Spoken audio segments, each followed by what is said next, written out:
अलावा से दौरावा साजवानी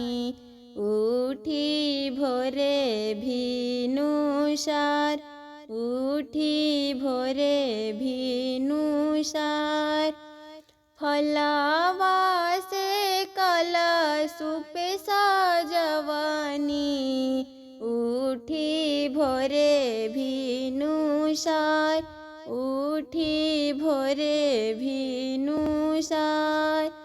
पेन्हिना साजना जी पियरिया दौरा घाटे पहुँचाई दौरा घाटे पहुँचाई पेन्हिना देवरा जी पियरिया दौरा घाटे पहुँचाई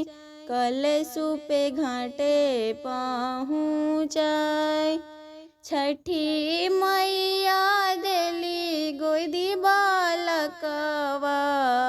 कोसिया भरब हो तोहार कोसिया भरम हो तोहार अना धान देली छठी मैया